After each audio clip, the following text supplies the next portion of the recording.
The rain hammered the glass like it wanted inside. Clara Reeves stood at the nurse's station of Harborview Regional Hospital counting saline bags while the storm tried to peel the roof off Charleston. Her sleeves were tugged down to her knuckles the way they always were. "Voss!" The voice cut across the department like a scalpel. Dr. Marcus Vale stepped into the light, 47, silver at the temples. Brioni tie nodded with perfect arrogance, Patek Philippe catching the fluorescent glare on his wrist. He held her latest chart between two fingers as if it might dirty him. "You're a placeholder, Voss. Take your clipboard and stay invisible." He laughed with the polished administrators gathered behind him, their expensive shoes squeaking on the freshly waxed floor. Clara shrank half an inch, sleeves tugged lower over her left forearm, the cheap fabric suddenly too loud against her skin. Those same people had no idea the quiet nurse they mocked was the only one who could keep them all alive when the storm brought death through the doors. What was hiding under those sleeves? 3 years earlier, Clara had walked into Harborview carrying nothing but a battered lunchbox, an 8-year-old daughter waiting at home, and the kind of quiet competence that made people forget she was even in the room. She arrived early every shift, left late, never raised her voice, never joined the gossip at the coffee station. Single mother to Ellie, she moved like someone who had already survived harder things than night shift staffing shortages. Dr. Marcus Vale had chosen her almost immediately as his favorite public target. 47 years old, $6.2 million in annual billing, the man wore his status like cologne. Every time the staff grew restless, he would single her out, correct her in front of 20 witnesses, let the laughter do the rest. Kept the younger nurses anxious, kept him feeling 10 feet tall. The humiliation stung deeper than the words because Clara Reeves had once held a rank and a call sign few civilians would ever hear. But that was another life, sealed behind signatures and quiet oaths. Now she was just Nurse Voss, the woman who pulled her sleeves low even when the South Carolina heat pressed against the hospital like a living thing. In the right pocket of her scrubs rested a faded green military dog tag on a thin chain. It had belonged to her husband, a fallen operator whose name she still whispered to Ellie some nights. She touched it like a promise when the weight grew too heavy to carry alone. On a rainy Tuesday in late October, a minor multi-car pileup fed 3 trauma bays at once. The usual controlled chaos. Clara moved between them like a shadow, refilling carts, updating charts, staying out of Vale's direct line of sight. In Bay 3, a 17-year-old boy coded without warning. Vale called the sequence, voice crisp and certain, but Clara's eyes caught the medication cart first. The epinephrine dose was wrong, double what the kid's weight allowed. One push and the teenager's heart would never recover. She stepped in without being asked, voice low enough that only the respiratory tech heard. "Hold that syringe." Her hands moved with muscle memory older than this hospital. She swapped the vial, recalculated the push rate in her head the way she once did at 30,000 feet with rotors beating overhead. The boy's rhythm returned before the crash cart even arrived. Vale never noticed the swap. He clapped the resident on the back, claimed another quiet victory, and moved on. Clara slipped back into the corridor shadows before anyone could ask questions. But as she turned, the thin chain in her pocket caught on her scrub top. The faded green dog tag swung free for 1 second, etched numbers flashing under the harsh lights. A veteran paramedic leaning against the wall saw it. His coffee cup stopped halfway to his mouth. He recognized the stamp pattern, the exact font, the small scar across the lower edge where shrapnel had once clipped it. His eyes met hers. She gave the smallest shake of her head. He looked away, suddenly very interested in his boots. That was the first time the debt began to feel real. Night after night, the micro-humiliations continued. At 11:47 p.m. Vale would mock her charting loud enough for the entire pod to hear. An administrator named Karen Whitmore would threaten her job over staffing ratios while waving a printed spreadsheet that smelled of fresh toner. Clara ate lunch alone in the tiny break room that always carried the ghost of burnt coffee. thinking of Ellie waiting at home with the neighbor's daughter. Each shift she pulled her sleeves lower, swallowed the fire building behind her ribs, and watched. She cataloged every weakness in the department the way a mechanic listens to an engine. Who hesitated on IVs? Who fudged documentation? Who froze when the monitors screamed? The faded green dog tag stayed warm against her chest, a quiet reminder that she had once done this work with far less than fluorescent lights and backup generators. She was still the placeholder they all believed her to be, until the night the storm came for them all. The storm didn't knock politely.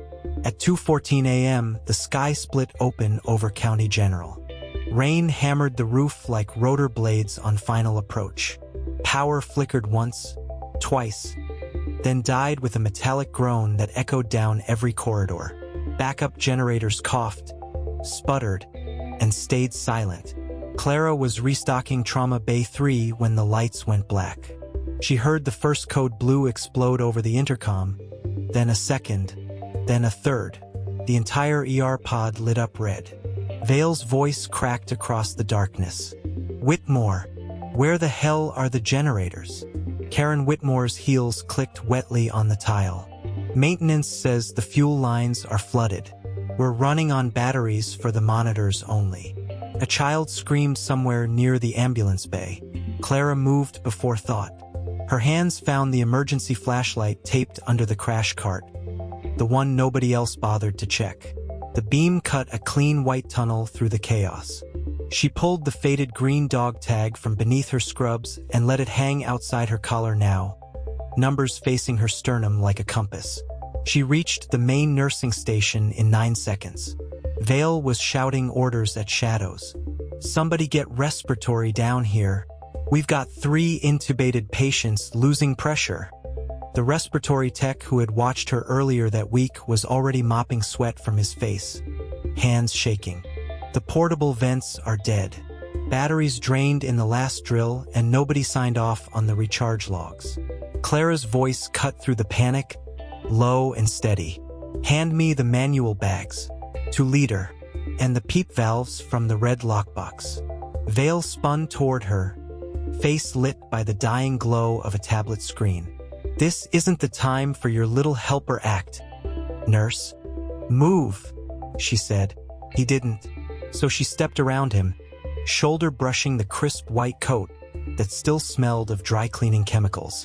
She dropped to her knees beside the first pediatric bed. The boy from yesterday, the one whose rhythm she had quietly steadied, was turning blue again. His mother clutched a soggy teddy bear that dripped rainwater onto the sheets. Clara's hands remembered the exact resistance of a silicone bag, the sweet spot between too much and too little pressure. She squeezed, counted, adjusted. The faded green dog tag tapped against the metal side rail with every compression, a tiny metallic heartbeat. The respiratory tech watched her, eyes wide. He whispered something to the paramedic from earlier. The paramedic nodded once. Within 90 seconds, she had 3 manual resuscitators working in sequence, each one tuned to the exact tidal volume the failing monitors could no longer calculate. The rain kept hammering. The generators stayed dead. But every patient in that pod kept breathing. Vale stood frozen in the middle of the bay, Italian leather shoes slowly soaking through. His Patek Philippe had stopped glowing. For the first time in 3 years, his mouth opened and nothing came out. Karen Whitmore's spreadsheet was now a pulpy mess in her hands. At 3:07 a.m., the second crisis hit. A trauma alert came screaming in from the highway pileup. Multiple vehicles, 2 critical, 1 requiring emergency thoracotomy. The on-call surgeon was 37 minutes away, trapped behind a downed tree on Route 17. Vale's hands trembled as he tried to prep the tray. His voice cracked. "We stabilize and wait. That's protocol." Clara wiped rain from her eyes with the back of her wrist. The dog tag swung free again, catching the beam of her flashlight. The veteran paramedic stepped forward this time, no longer pretending to study his boots. "Dr. Vale," he said quietly, "I think you should let her open the kit." Vale laughed once, a brittle sound swallowed by thunder. She's a floor nurse. She charts vitals and empties bedpans. Clara looked at the dying man on the gurney. Chest rising in shallow, desperate hitches. Ribs visibly deformed.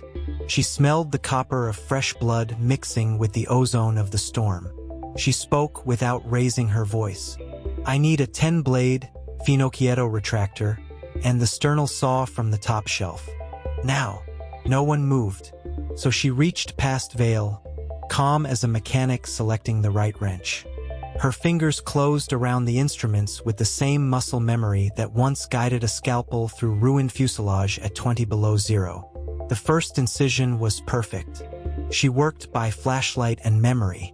The dog tag brushed the sterile field once. She tucked it back inside her scrubs without breaking rhythm. Sweat stung her eyes. Rain leaked through a new crack in the ceiling and pattered onto the drape. At 3:41 a.m., she clamped the bleeder no one else had seen. The man's pressure climbed. His saturations followed.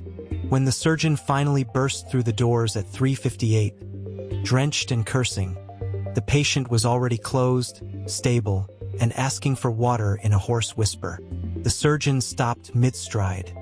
He looked at the chart, then at Clara, then at the faded green dog tag now resting openly against her collarbone. His eyes widened with recognition. Jesus, he breathed. That serial prefix. You're. Clara cut him off with the smallest shake of her head, the same one she'd given the paramedic nights earlier. The surgeon swallowed the rest of the sentence. But the look he gave Vale and Whitmore said everything. Dawn crept in gray and exhausted. The rain finally eased. Power hummed back to life in stages, lights flickering like they were afraid to commit. Clara stood in the now quiet bay wiping instruments with the same deliberate care she once used on helicopter blades after a night insertion. The dog tag caught the returning fluorescence and threw tiny green reflections across the tile. Vale approached from behind. His once spotless white coat was smeared with someone else's blood. The tremor in his hands had nothing to do with the cold. He stopped 3 feet away. For a long moment, the only sound was the drip of water from a ceiling panel onto the floor. Clara didn't turn around. Vale's voice came out smaller than she had ever heard it. I need to speak with you, privately, after shift. She let the silence stretch. The dog tag tapped once against her sternum as she breathed. Then she gave the smallest nod. The debt was no longer a whisper. It had started to speak in the only language people like Vale truly understood, results they could not explain and could not take credit for. But the real payment was still weeks away, and the final witness list was only beginning to grow. Clara kept the dog tag against her skin like a promise. Over the next 19 days, the hospital's ER became her quiet workshop. She arrived at 5:47 a.m. every shift, boots still flecked with mud from the gravel lot. She left at 9:12 p.m., shoulders square, never once raising her voice. Vale watched from the edges. His brioni tie stayed knotted tighter each morning, yet his orders grew softer, almost careful. Whitmore's laughter in the staff lounge thinned into brittle coughs. The same nurses who had once rolled their eyes at Clara's slow drawl now found excuses to stand near her station when the monitors flatlined. At 11:03 p.m. on a Tuesday, a 16-year-old MVC victim coded in Bay 4. Clara moved without hurry. She slid the intraosseous needle exactly where muscle memory from 287 night extractions had taught her. The boy's rhythm returned in 47 seconds. When the transport team wheeled him out, the mother clutched Clara's wrist and whispered, "Thank you, Major." The word traveled down the hallway like smoke. By the third week, the board had called an emergency audit. The old brick building on Elm Street, built in 1924, was scheduled for public auction at 10 a.m. Friday. The buyer? A private equity firm fronted by Dr. Marcus Vale himself. He planned to gut it, rebrand it, and erase every cracked ceiling and leaking roof that had embarrassed him in front of the county health board. The auction room smelled of fresh coffee and polished oak. 43 people filled the wooden benches, surgeons in press scrubs, Nurses still wearing yesterday's name tags. Even the paramedic who had first seen the dog tag glinting under ambulance lights. Rain tapped the tall windows in steady percussion. Clara sat in seat 18C, third row from the front, wearing the same faded navy scrubs. The dog tag rested openly now, catching the overhead halogens every time she breathed. The auctioneer called lot 4471. The deeds, the building, the entire campus. Bidding opened at $2.4 million. Vale lifted 2 fingers. His voice carried the smooth confidence of Italian shoes and a Patek Philippe that read 10:02 a.m. 2.6. A pause. Clara raised her hand once. 3 million even. Heads turned. Whitmore's mouth actually fell open. Vale's smile froze, then cracked at the corners. The auctioneer repeated the bid. No one else spoke. Sold. The gavel cracked. To Clara Reeves. Gasps rippled through the room like a stone dropped in still water. Vale's face drained of color. He stood so quickly his chair scraped backward with a shriek that echoed off the rafters. The room fell silent except for the rain. Clara walked to the front table. She signed the transfer papers with a hand that never trembled. Then she turned to face them all. Every nurse who had smirked, every doctor who had looked through her, and the man who had once told her, "You're useless here. Take your box and go." She spoke quietly, but every syllable carried. This building kept me alive when the world said I was finished. Tonight it stays a hospital. The cracks in the ceiling stay. The night shift stays. And so do I. Vale's shoulders folded. He looked at the dog tag, then at the faces staring back at him. For the first time in 23 years, his voice shook without rehearsal.